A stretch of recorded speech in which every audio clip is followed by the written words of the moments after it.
Now I will dictate you legal passage after 10 seconds.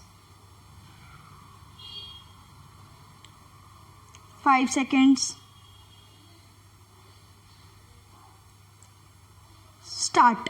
The submission which was urged before the learned single judge was that denial of arrears of salary to the first respondent was illegal and without jurisdiction on the ground that no such punishment was prescribed under the rules, and in the grab of reducing the punishment, arrears of salary could not have been denied. Stop. The learned single judge observed that the appellate authority did not find the order of dismissal to be correct and consequently directed reinstatement. Stop.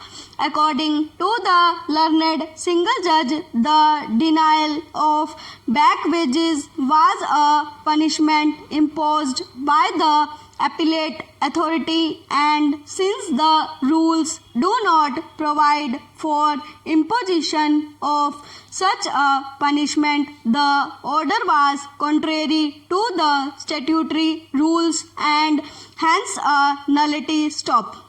Learned counsel appearing on behalf of the appellant submits that the impugned order of the learned single judge is based on a patent misreading of the order passed by the learned administrative judge as appellate authority. Stop.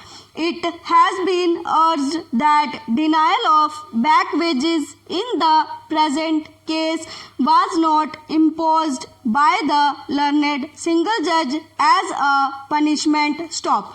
The learned administrative judge held that this was fit and proper case for reducing the extreme penalty imposed upon the first respondent on humanitarian grounds and consequently directed reinstatement. Stop.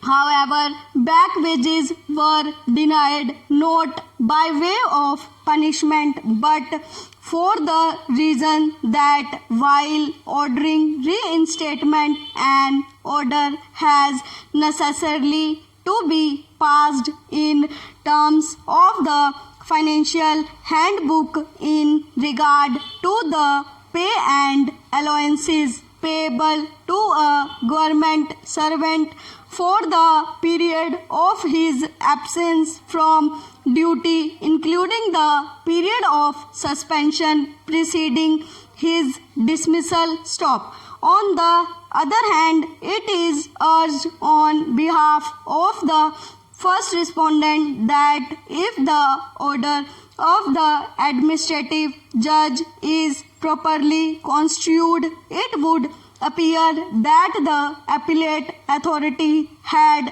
arrived at a finding that the charge of misconduct was not proved, and once a charge of misconduct was held not to have been proved, the first respondent was entitled to reinstatement and a consequential order of back wages was necessary. Stop. There being no statutory penalty of reducing the quantum of back wages, the learned single judge was justified in setting aside the order of the learned administrative judge and ordering full back wages. Stop. The judgment of the learned single judge would indicate that the only submission which was urged by the first respondent at the hearing of the petition was that denial of arrears of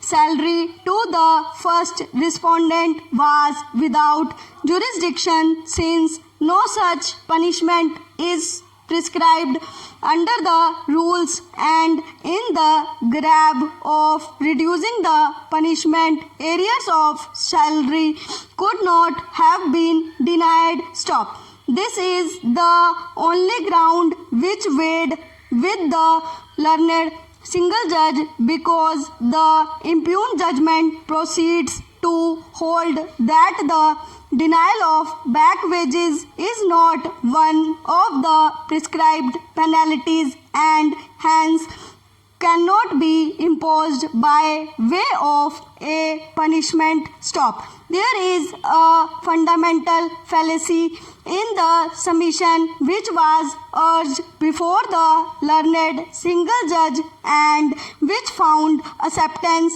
in the impugned order. Stop.